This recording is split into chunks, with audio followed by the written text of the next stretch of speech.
Hey, what's up, guys? Welcome to Deep in the Plus. I'm Rob Whiteside, your host, and we have a great show for you tonight. Just a little bit of business before we get started. I would ask that if you have not subscribed to this channel, please subscribe to WDWNT Entertainment. We would love to have you get notifications about all the cool programming that's on here. Cosmic Read Live, and how are you?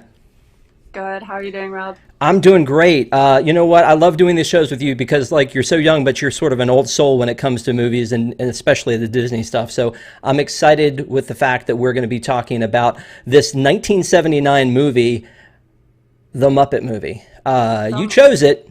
Why did you choose this one? What do you love about this one? I am infatuated with Henson anything. Since I was a kid, I remember watching, as our new announcement today, that all the Muppet Show episodes will be on Disneyplus. I would watch those on DVD before they were on Disneyplus. And I was obsessed, and all the guest stars, and it's just the most fun you can get watching. Like, it's Muppets, it's hilarious. You have all different kinds of ranges when you're looking at Henson, whether he's in television or in film. And this, luckily, is the Muppets' first film, so it's kind of bouncing from all of his television history, his first movie. It's so much fun. You dive deep into Muppet history. It's a great one. I'm really excited to talk about it. I wish we had 2 hours to talk about this one, but there's a show coming up after this, so we're going to try to get it done in an hour. But, you know, one of the things I was thinking about, and you kind of touched, this is a show, it was the Muppet Show first, and they took the Muppet Show and they made it a movie, but during the Muppet Show. So the Muppet Show ran 76 to 81. This was 1979. That was kind of unusual, to see that happen. And I was also noticing that it's one of these things is it used to be a big deal to go take TV shows to the movie. Now it seems the opposite, right? Everything's coming to the small screen, coming to Disney Plus. Let's take something like The Sandlot and make a series about it, or or Percy Jackson, or all these that are out there and they're coming to Disney Plus. So it's really neat that back in the day, what they were doing was taking TV shows and putting them on the big screen. And it was the first time we got to see, as you said, the Muppets on the big screen. So that was kind of neat. And they had several movies after that. The weird thing is they're not all on Disney Plus because the Muppets got passed around a lot. Yes. They got passed around from studio to studio, so they don't have all of the movies on there. They don't have, I don't think they have Muppets Take Manhattan. They don't have The Wizard of Oz. They don't have Muppets in Space, which is actually one of my favorite movies because I love me some Pepe. You don't like that one? I do not like that one. Okay, that's fair. But I mean, the Muppet Show, which is really exciting that we're doing this now, is actually coming to Disney Plus, the first 5 seasons of the Muppet Show. Are you excited? I'm so excited. I think I've only seen the first 4 seasons. Okay. So that'll be like a little treat to see the 5th season.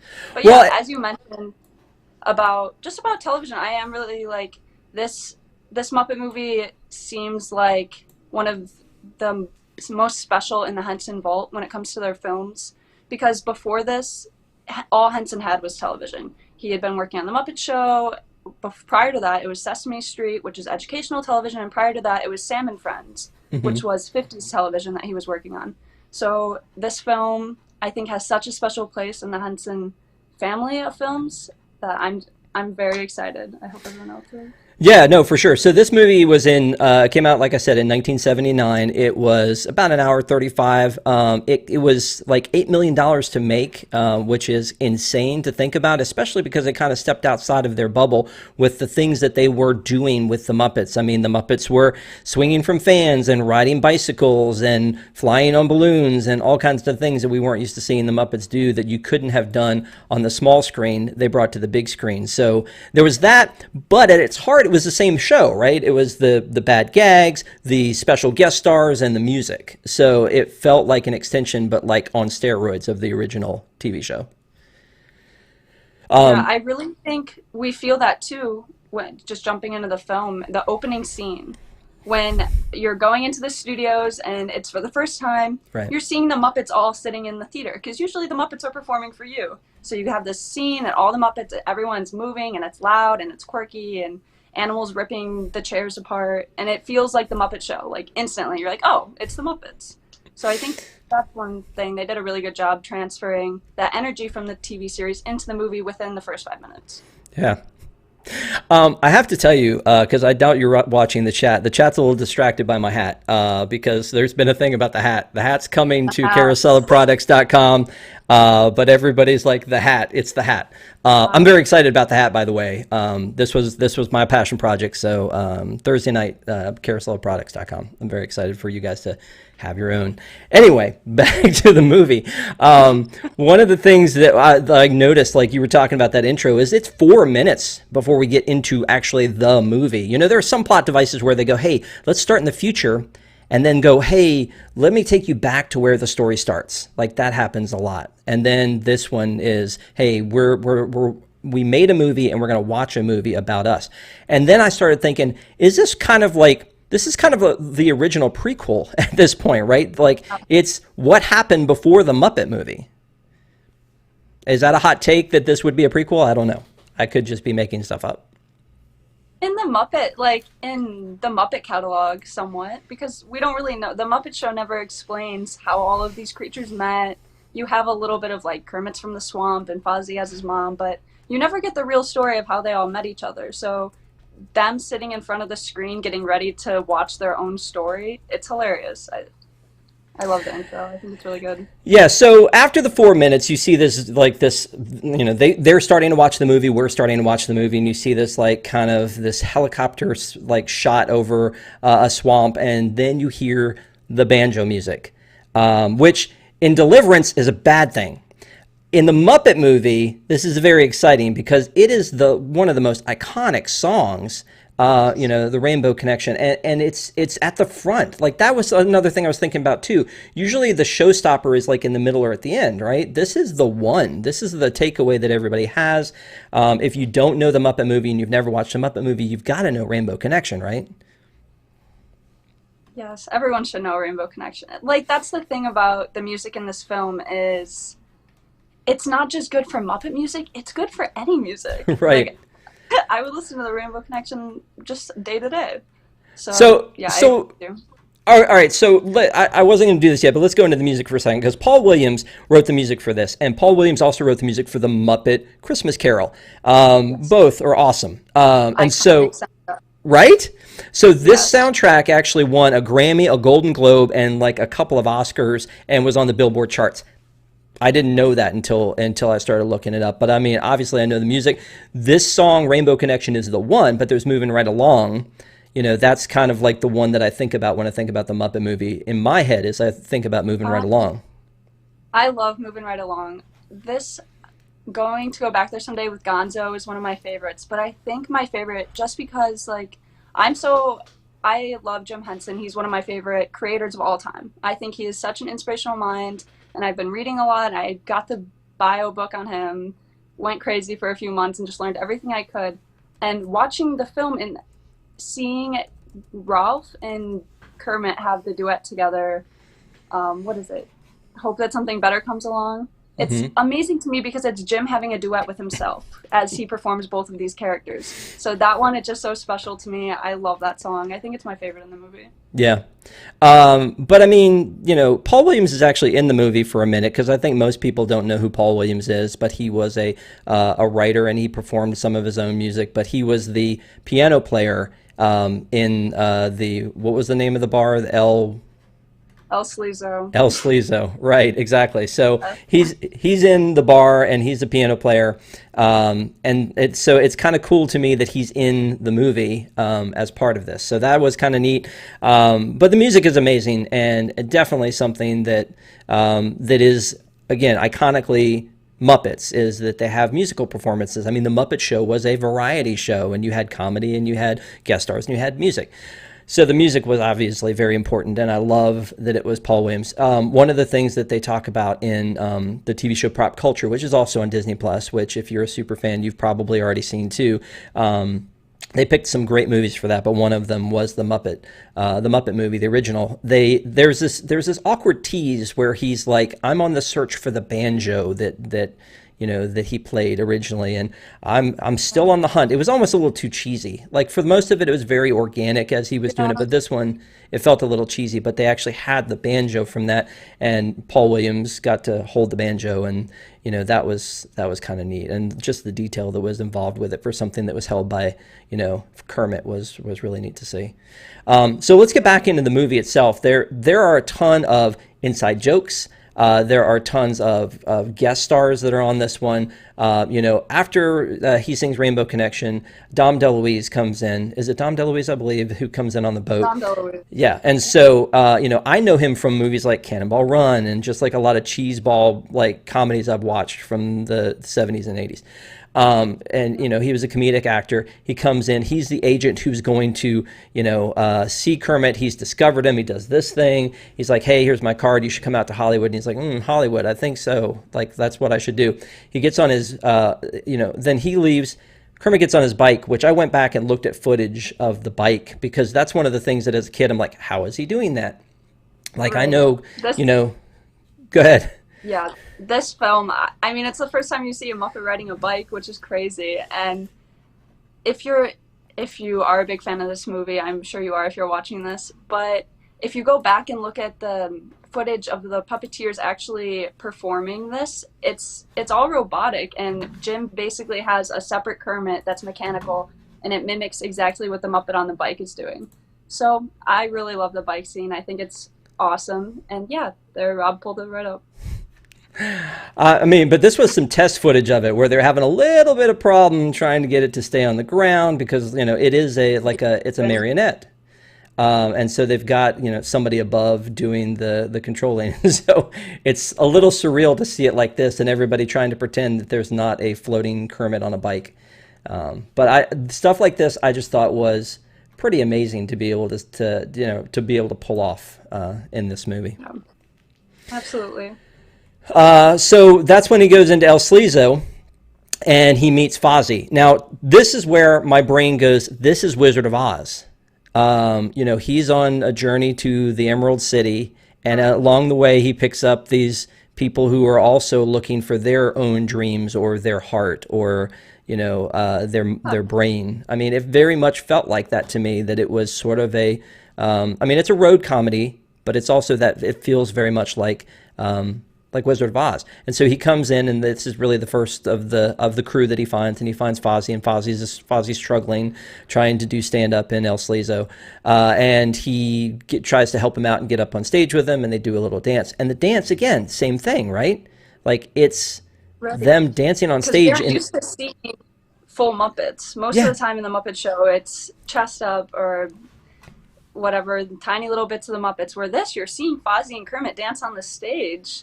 And it's just, first you see them riding bikes, and now they're dancing. The effects they used with the puppeteering effects in this film really differed from what we were used to seeing in the television show, which I think is a big standing point for this film. So then here comes the villain, right? So Doc Hopper, who sells frog legs, wants him for his for his commercials, and he sees him and he stops him on the road and he shows him a commercial about frog legs. And again, just the comedy back and forth was really good. Charles Durning, I believe, plays Doc Hopper. Yes. I may be, and then they do like the moving right along. They're in the car, they're in the Studebaker, they're driving down the road. And one of my favorite gags is the fork in the road. Like, I don't know why. Yeah. Like, as a kid, that stood out to me as like, oh my gosh, the fork in the road. There's literally a fork in the road. I love in Moving Right Along, when they catch Big Bird on his way to New York and they're on their way to Los Angeles, that it's so satisfying because there's the Big Bird movie, which was happening around the same time. Yeah. Follow That Bird? Was that the name of that movie? Follow That Bird. Yeah. And Big Bird says, I'm on my way to New York to break into public broadcasting. Yeah. And he's like, good luck with that. And then for some reason, there are two jokes that stood out to me. One is the myth, like he's talking about, like, don't bump into the frog, you'll get, and that was Madeline Kahn in the bar. And it's like, don't bump, and Telly Savalas, which is really random. And so he randomly bumps into Madeline Kahn. She's like, "Oh, he touched me," and he's like, "Oh, you'll get warts." And Kermit says, "That's a myth." And then Carol shows up and goes, "Yeah." She shows up and goes, "Yes." And then that happens again later. The other one was the Hare Krishna, which was a cult. Like there are two references to that as well. One of them at the church. I was going to ask you, do you get that joke though? I mean, like, does that seep in for you at all? Yeah. Yeah, I mean, I'm a huge Beatles fan. I've listened to my George Harrison music in my day. Yeah, the Hare Krishna, but it kind of took me back. I was like, a strong joke for a Muppet movie. But there was another line that made me laugh was when he was riding the bike and he's about to get bulldozed or whatever, and he goes, I was almost gone with the Schwinn, like the Schwinn bike. I had never noticed that as a kid. I was like, oh, that's hilarious. It's great writing. Yeah. So then the next thing is they get to this church, and that's where they meet Dr. Teeth and the Electric Mayhem Band. So, but what is interesting to me at that point is that they don't leave with them. Because again, they're going around, they're collecting all these people like the Wizard of Oz, and they don't leave with them. But it comes back and it makes sense later that why they didn't. But they're in there and they're trying to figure out what's been happening to them so far, and then all of a sudden the fourth wall is broken, right? Fozzie's starting to explain everything. Kermit's like, no, they've already heard this, and he's like, oh, here's a copy of the screenplay. Maybe you can go ahead and read this and get caught up. And that's such a Muppet moment to me. That is such a like. Fourth wall a lot. Yes, exactly. I mean, they do it in Muppet Vision 3D, which we can talk about later too in the parks. And I mean, it's such a neat thing when that happens. And then Dr. Teeth is like, it's like cut to helicopter shot of a swamp, and right. And then they kind of fade in and out, and then that puts them to sleep. And then they decide the way they're going to help them out is to paint their car, which again, then afterwards they and we are like, how did that help? And then they do the bit where they pull in front of the billboard, which was just, again, classic, because they planted that seed, you're confused, and they wait. They wait to give you the punchline when the car pulls in front of the billboard. Perfect. I loved it. I think this out of all of the Muppet films that we have, this one seems so special because it's written by Jerry Jewell and Jack Burns, who are both original writers for the Muppet Show that Jim worked with since Sam and Friends, which was Jim's first show on television. And it has so much of the same kind of soft humor from the Muppets that just make you laugh. I love the writing in this film. I love Muppet Christmas Carol, Muppet Take Manhattan, Great Muppet Caper, but this film, the writing is just so good. I absolutely love it. And you know what? The other movie that really resonates with me, though, is the Christmas Carol, the Muppet Christmas Carol. I mean, I feel like... Yeah, I mean, again, it's almost like that could have been the sequel to this. I know that there were two movies in between, but it's so good. The comedy is there, the fourth wall thing is there. So then we meet Gonzo, the plumber, and the whole thing with the car, and then they go into the used car lot, and they meet Milton Berle. That's looking back on it now, like I had no idea who Milton Berle is. You look back on it now and go, wow, like that's comedy legend. And and at this point in his career, like he probably didn't need to do anything, and he was in this Muppet movie as the sleazy used car salesman. That just blows me away. As much as I think this movie is such a big tribute to the Muppets, it really is a big tribute to Hollywood, I found, because I mean, in the Muppet Show, we're used to seeing all these big stars that are coming on, that they kept it in the film. But all of these stars, like we see Steve Martin, Edgar Bergen, like crazy people who are really influential to Hollywood. And at the end of to move forward a little fast, but at the end of the movie, it's Orson Welles, who is one of the most influential figures in Hollywood ever. So it is kind of their whole journey to Hollywood. It's a big tribute to LA too, which I just love. But Shorn Force is doing the bit that Sweetums did, Jack Not Name, Jack Job. Yeah. It was so good. So you know what? And this Sweetums, I feel like, is the precursor. Again, I keep going back to the parks, but like the Muppet Vision Sweetums, like that's Yeah. him. Like this is like he even as he's pushing the car back, he's doing the dome da dome da dome. It's Yeah. just it's so good. I love it. Let me run down this list. So it's Dom DeLuise as Bernie, the Hollywood producer. James Coburn, which I skipped over before, the Cafe El Sleazo owner. He's like, oh man, that place is a mess. And Kermit's like, you should talk to the owner. He says, I am the owner. Madeline Kahn. Telly Savalas, Carol Kane, we talked about them. Paul Williams is a pianist. Milton Berle, and then Elliot Gould, who like many people might remember him as like Monica and Ross's dad from Friends, or might remember him from the Ocean's movies. But he was leading the beauty pageant at the fair. So there was Elliot Gould, and then Edgar Bergen, as you mentioned, Bob Hope. And then when I saw Bob Hope, I was like, wow, Milton Berle and Bob Hope. And then they turn around and it's Richard Pryor. And I'm like, and then... Bob Hope plays the ice cream man, right? Correct. I absolutely love that scene because it's such a good like comedy connection for Fozzie and another star. I thought he's such a good actor to have in, like casted in this film. Yep. Steve Martin, as you you talked about, is the insolent waiter is the role they gave him. Yeah, Steve Martin is so good.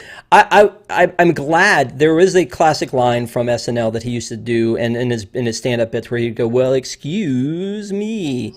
And he didn't do that, and I loved it. I mean, I loved that. The whole thing where they make him, like, they're like, would you like to taste the wine? And Piggy reaches over and goes, I think he's supposed to do it. And he goes, why don't you do it? And he drinks it and spits it out and goes, good choice. Yeah. Well, for 95 cents, it should be.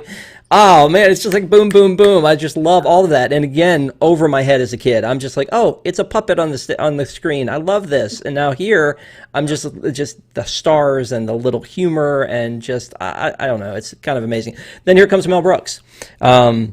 They kidnap Piggy. They draw Kermit in. Doc Hopper's still at it. He's trying to get Kermit. He's like, I either want you dead or alive. And then he decides he's got this German mad scientist, who's going to scramble Kermit's brain, and it's Mel Brooks. And just Mel Brooks' scene is fantastic. And I'm watching it, and I'm wondering how much of it was scripted and how much of it was Mel just being Mel. Just Mel Brooks, yeah. Right? When he's like licking the machine and all that stuff, I'm thinking it didn't say that in the script, right? My favorite is, I just love the way he interacted with Kermit. Like, Kermit's sitting in the chair and he pushes the brain destroyer on his head, and he's interacted so well with the Muppets. Yeah.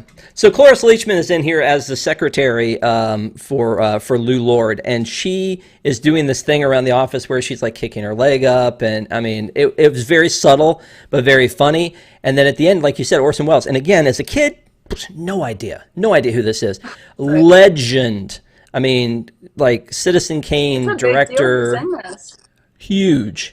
And when he sits there and he's just like real stone-faced, and then he hits the button and everybody's afraid and they're like, what's going to happen? And he's like, bring me the standard rich and famous contract. And then they all like, all get excited. I mean, it's so well done. In between time, it's really a lot of chase scenes about Doc, continuing to like, he hires a guy who's like a frog hitman to go after Kermit. I love the scene with the paper cardboard cutout of the frog, and there's like 18 guys standing there with guns and nobody can hit it.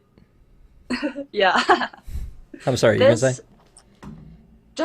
I mean, this film has everything. It has comedy, there's a little bit of suspense, like, not that you're so worried that something's gonna happen to Kermit, but what is this bad guy trying to do to him? And you have the romance between Piggy and Kermit. But I thought, watching this back now, the whole idea is like Kermit's terrified of this advertising, right? He doesn't want to be commercialized. He thinks it's insane that they're selling frog legs. He just wants Hollywood, yet this guy is chasing him down. It kind of, for me, learning more about the Henson Company as I grow up, it kind of seemed like a message from Jim, because when he first started, he was doing only advertisements on television, like Wilkins Coffee in the 50s, and advertisements for all the commercials for his Sam and Friends show. So it was kind of just a play on that, almost like, be careful of the advertising, never let commercialism get to you. And I really, like, that stood out more this time. But there's a little bit of everything. You have, like I said, just different genres. It's fun to keep up with. There was a scene that I thought was kind of cool at the very end of the movie. Hold on a second. And just so we don't get like caught, for playing the audio, let me switch this over. But so what I love about this is the last scene of the movie after they've signed this rich and famous contract, where he does this kind of walk by that is a summary of the entire movie we've just watched, like down to the details and so many little subtle things in the background. Here's from the fair, and he got the balloons, and meeting Piggy at the fair, and or the pageant, and then here comes mayhem where they come to save him, and I mean just every little thing in a one shot. Like, how many times when you have to deal with puppets and props and all this stuff, how do you do all that? I mean, it's just so amazingly well done. Obviously, the cutaway there, but here's just like a summary of the entire freaking movie in like basically a scene, right? I mean, I don't know. I love this part of it. Yeah, this finale is definitely one of my favorites from any Muppets movie because it's so like Hollywood, like cliche with the paper sets and everything. And it feels like it's finally completed the film. And the finale song of the Rainbow Connection reprise is so good. And at the end of the musical number happens, and then it pans out, and it's all of the Muppets you could think of, whether it's Sesame Street or anyone from the movie, and they sing the nicest little quote, and they finish Rainbow Connection. And it's a perfect ending for this movie. Yeah, I agree. There's so many just little, again, like I said, gems in the movie. There's the effects that they were able to put together. The writing is great. It doesn't pander to just children. It's entertaining. I think there's some parts of it that as a kid I thought were a little bit slow, and I think it was probably the music, which now as an adult, I love the music. I think it's great, but I think as a kid you're like, oh, I want more action, I want more Muppets, I want more like of the chase and all that kind of stuff. So, and then again, I didn't necessarily know who all the people were. Now looking through it, oh my gosh, like I can't believe how they've got all these stars. And again, the budget was $8 million. This thing made $76 million at the box office. I assume that these people just did it for Jim, right? Wouldn't you think? People as in the actors. That if you've got an $8 million budget for a movie and you have Milton Berle, Bob Hope, Richard Pryor, Orson Welles, don't you think they probably just did it for scale? Jim, the thing about him is like he became so well versed in Hollywood without even trying. He is instantly like became one of the easiest people to talk to in the industry. Like he knew exactly what he wanted to do, and he knew he was going to break boundaries when it came to his own puppeteering and effects. And I think he had a lot of respect from these stars because he treated them well when they were on the Muppet Show. Steve Martin had already had an episode. I'm sure someone else in the film was on the show at some point too, but he was known for treating these stars well. People begged to be on the Muppet Show. Elton John begged to be on the Muppet Show. So I think out of respect to him as a creator, these actors really respected him, and I'm sure they were just so happy to do it. They want that on their name too, that they were in the Muppet movie. Yeah. So obviously the Muppet, I mean, it all grew out of the Muppet Show. I mean, even before that, like you said, the Sam and Friends and Sesame Street, and there were other uses for Muppets, but the Muppets and the crew that we know with Gonzo and Fozzie and Kermit and Miss Piggy and Scooter, that was the Muppet Show. And then that grew into this, which grew into all these movies. And then there was Muppet Babies. But the thing is that I love the Muppets, and yet I feel like they can't catch a break. Would you agree? I think it's been a hard switch in the company. I mean, they obviously don't have Jim anymore, and I think content has kind of changed, like their content stream. And it's hard to have that same characteristic, like that loving feeling of the Muppets when a lot of the original people are gone, I think. And they really are trying. The sequels, I mean, I wouldn't put them near the originals, but they're still good, and it's nice to see those faces and those characters come back. But it is weird to see how much of a different route the company has gone with the characters. Yeah. Well, and the weird thing about it, and before we go any further, if you like the Muppets, give us a like. We would love a like, and let's do it for the Muppets. Let's do it for the Muppets so the more Yes. people can find this, because it does matter. We would love to get the word out about the Muppets. I feel like I would love to single-handedly bring the Muppets back into the mainstream somehow, and I feel like, like Muppets Now didn't really do that. The Muppet Movie, I mean, that Jason Segel did, that one sort of, Muppets, that one kind of brought them back into the limelight a little bit and made it cool. And the same thing as, with the guest stars and the road trip and all that kind of stuff. But I feel like they just need something. So again, give a like for the Muppets. So when we talk about this was the original IP in my mind that Disney bought. I mean, Michael Eisner bought this on his way out. Obviously, there was going to be some partnership with Jim Henson before he passed away, but Michael Eisner bought the Muppets away eventually. I mean, they got passed back and forth, and he got the Muppets. I'm still a little unsure, like I said, about what things they own and what things they don't sometimes, because they have dinosaurs, and dinosaurs was Henson, and Henson, they own that, but that was on ABC. So I get why they own that. Bear in the Big Blue House, I don't see, but I don't know if because it was on Disney Channel, but maybe that wasn't something that they bought. I don't know. And then you've got Fraggles and all these other pieces of the pie, but the Muppets are the one that Michael Eisner bought and secured. And, that was before Pixar and Marvel and Star Wars. And Fox, but they don't really give that the love I think that it deserves. There's a lot of content with Muppet Babies, and even just Henson. Your show that you wanted to watch, Ned, didn't quite catch on for you. Yeah. Should there be a button on Disneyplus at the top for Henson? I think now that the Muppet Show is on Disneyplus, absolutely. People need to be directed. Please go watch it. But their library just isn't like what Disney has of most of the Henson library. It's not sustainable enough to put next to Disney's Star Wars franchises now that they own. So I think it's a weird balance. And I think it's crazy because they were close. the first one.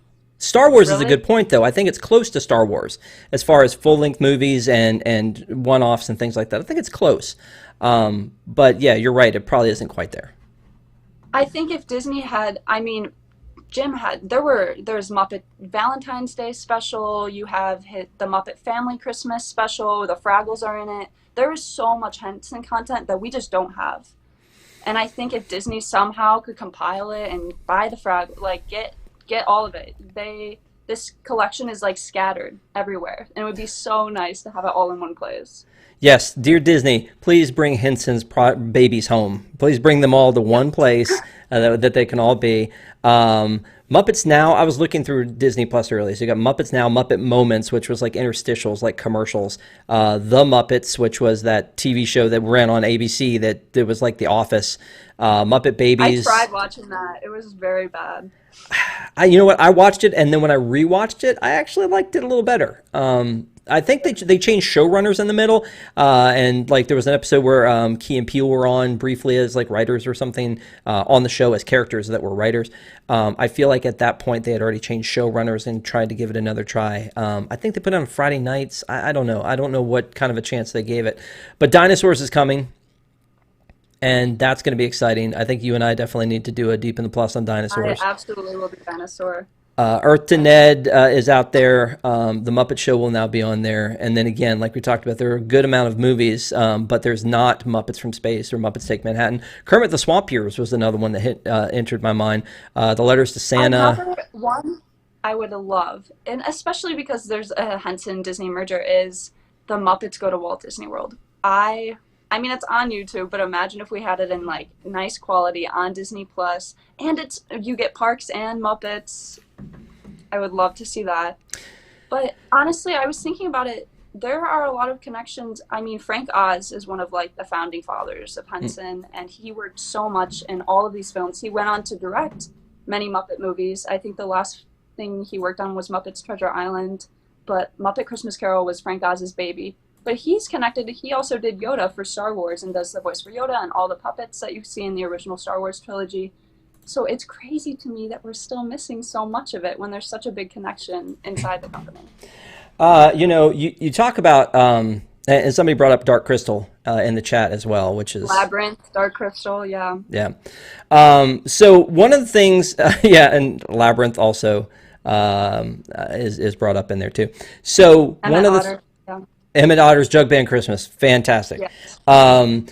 Courtney hit me up earlier today when we were talking about doing this tonight and was like, "Hey, don't forget that there was some really cool like outtakes on the detail on the extra section on Disneyplus." So there's this whole bit. It's 18 minutes of just kind of like a screen test for Frank and Jim, because you were talking about Frank Oz, and they're just riffing off of each other basically in this reel for like 18 minutes, and it was just, I mean, if you didn't watch it, you really should. It's Fozzie's in the car and he keeps turning around and talking to Kermit, and I mean, it's so funny, and I mean, it's unscripted, and oh my gosh, it's Those 18 two minutes. have, like, Jim and Frank forever will be so hilarious to watch. They have so much chemistry together. They're Bert and Ernie. They're Kermit and Fozzie. Those outtakes are amazing. I love when they're talking to the cows. Yeah. And they send Sweetums So out into the field, and then he's like, "Give me a couple cheeseburgers," and then he kept losing his hat. I mean, it was just, yeah. I was very entertained by that, but it's so sweet, really, that relationship that the two of them had. That I guess that may be also part of the reason why we can't like make it work or make it stick again. Lightning in a bottle sort of a situation. In the Disney parks, we have had some Muppet things come and go. The Here Come the Muppets like live show, and obviously the great moments in history that they did in Liberty Square. Love that. I did too, and I mean, I just sat and watched it in awe. Like, here's the Muppets live, basically. Right. That was kind of fantastic. Muppet concert. Yes, and I basically sat like crisscross applesauce on the street in front of Liberty Square, looking up, going, "Ooh, it's the Muppets." It was really neat, and I hate that went away. And I would hope that may be on the list once we clear the field and start bringing back cast and bringing back entertainment, that might be something in some way, an offering that they would bring back. I do like that they did some like kind of extension of it with the Christmas offering they did, but obviously there were no voices. It was just kind of like them unfurling banners in the windows. And then, Muppet Vision, you report for Disneyland News Today, and Muppet Vision was lost in California. Sadly, I wish we still had it. DCA would be perfect. What was the Annette joke that you liked so much? It's a net full of Jell-O.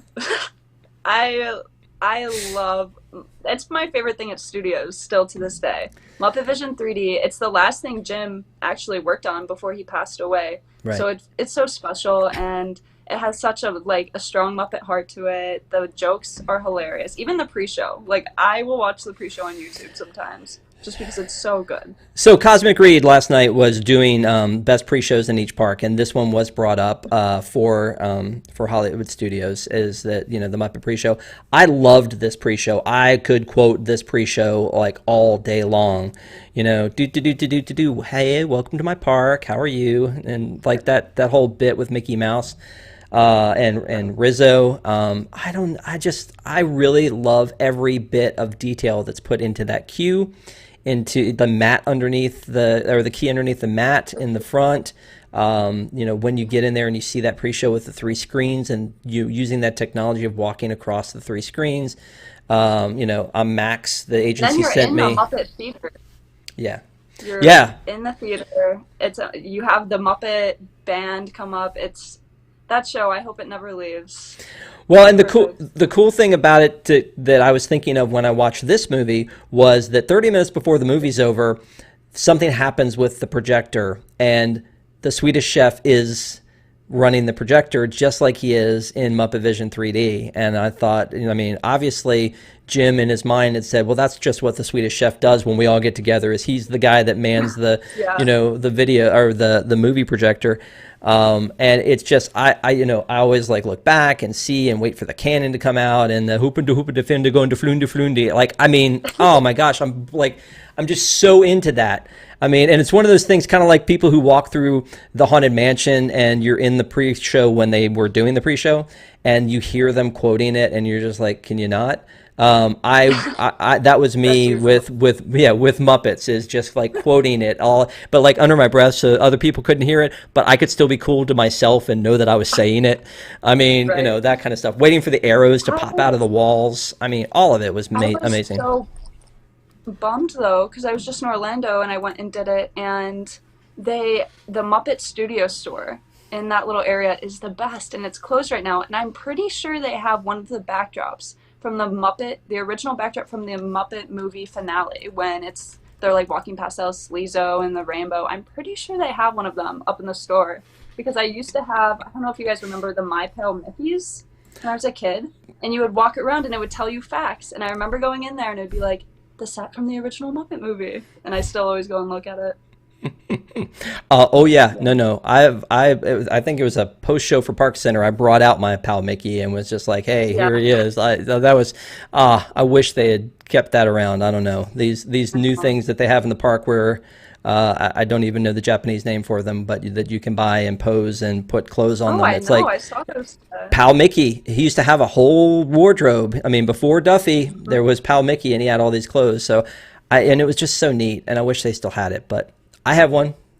And you know what? And I don't know if it still works. I wouldn't think so. I mean, there were like little queues in the park, and a lot of that was in the Pal Mickey. So I don't know. Anyway, so the Muppets thing, they're like, obviously there was the whole thing about how much plans they had to expand Muppets into the park, and they've kind of washed that away now. There was supposed to be this whole restaurant with like the rats like delivering food and all that, and they did like the Rizzo's pizza, but the pizza Rizzo, but it's not well themed. It's not. I went into the wedding room for the first time. I had never been in the wedding room, and I checked that out my last time in Orlando. It's pretty cute in there. I mean, it's too bad the food's not great. Well, and I like the pizza, which is the weird thing, because I liked the Pizza Planet pizza, and they got rid of it in most places and switched it with flatbread. So it's awful, but I like it, if that makes sense. It's like, it's not. At least if you like it. Yeah, I do. I like that pizza. I just wish that place had more of a feel of Muppet to it. It has some things that, as a super fan, you can go in and pick out. That's definitely there, but I don't think that it's over the top. I really liked, it was my first time going to the Regal Eagle Smokehouse. I loved all the Muppet art in there. That was super cool to see. Yeah. I would love to have popped my head in the Regal Eagle the last time I went, but then you've got a mobile order now to get in, and I had already eaten lots of festival food, so I couldn't make it happen. But I am looking forward to going back into there and seeing that. I do like that they are still thinking Muppets on some of those things, that they're still thinking Sam the Eagle, America, yes, let's put those together, or bringing just a touch of the Muppets, and I think that's cool. I just wish there was something a little bit more concrete and a little bigger, like a Muppet Dark Ride, like the original one that was planned for the great Muppet movie ride. I would love to see something like that, because an animatronic Muppet would be just spot on. I know. It's sad that we've never seen that. I feel like it's something we should have by now. Yeah. Well, Disneyland is still closed. Maybe you can talk to some folks about putting something in while the doors are shut and they can do some construction. Yeah. Okay. Sure, I'm sure that's their first priority. So, we've broadened the whole perspective of this movie, right? We've talked, we haven't just talked about the Muppet movie. We've talked about what the Muppet movie then created afterwards, and being an offshoot of the Muppet Show and what it's brought to the parks, and now that it's part of the Disney family, that it is on Disneyplus. And I would just urge Disney to do something better with it. I know there was the Josh Gad show that was in the works that then got canceled. That every bit of that show looked like it was going to be fantastic, and I'm sorry that version didn't see the light of day. Muppets Now, I will watch just because it's the Muppets, but I don't love the concept of it trying to be a modern version of the Muppet Show with the stream and putting together the stream segments. It's better than not having one. I would love them to bring back Muppets Tonight and put it on Disneyplus, because I haven't seen that show in forever, and there's an episode with Prince, which is just fantastic. I mean, he's just all throughout it. So I would love for them to do that. I think it was probably music related as to why they couldn't bring it back, because there's always such a high price on music. Is probably why they took them so long to bring the Muppet Show to Disneyplus. So, but that is coming up. Dinosaurs is coming up. A lot of stuff that came off of this that was born out of either the Muppets or Muppet money from back in the day is probably what allows a lot of these things to happen. And this is where it all started on the big screen. Started way before this, but for the big screen, this was the first one. So again, I'm going to ask one more time if you are still with us, and we appreciate you being with us here tonight. If you just give us a like and a subscribe if you can, we greatly appreciate it. It helps other people find the show, and we're really hoping that a lot of people will reach out and watch this and go, oh man, I miss the Muppets, and let me watch the Muppets when it comes to Disneyplus, the Muppet Show, all 5 seasons. So with that said, I want to ask you, Katy, this is the big ask, and I want you to think about this because I know you're a super fan. So if you weren't a super fan and you were talking to a friend who was just like, oh, what should I watch on Disney Plus? Would you recommend this movie? Super fan aside, yes, I feel like this is a very watchable movie for anyone. I taking away my Muppet fan from it, it is a kind of a soft movie. It's childish, like it's lighthearted. It's not something you're gonna sit down and like be super intently into. But it's an easy watch. It's fun. No one's gonna sit down. I can't imagine anyone saying, "I hate that movie. That is a terrible movie." I can't see anyone saying that. So yes, I recommend the Muppet Movie for sure on Disney Plus. Okay, so I first of all, I turn around my hat so you can see the back of it. If you got, because again, hats were that was a big conversation.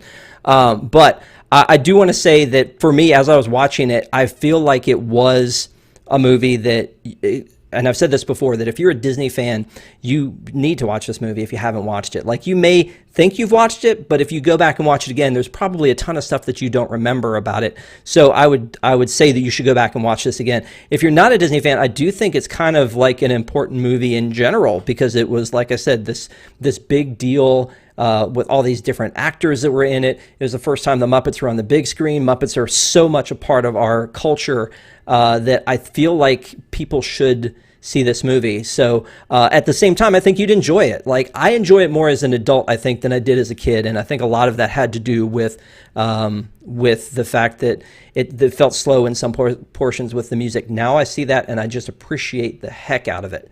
So for me, I mean, I highly recommend it, but I feel like it's a must for anybody who is a Disney fan.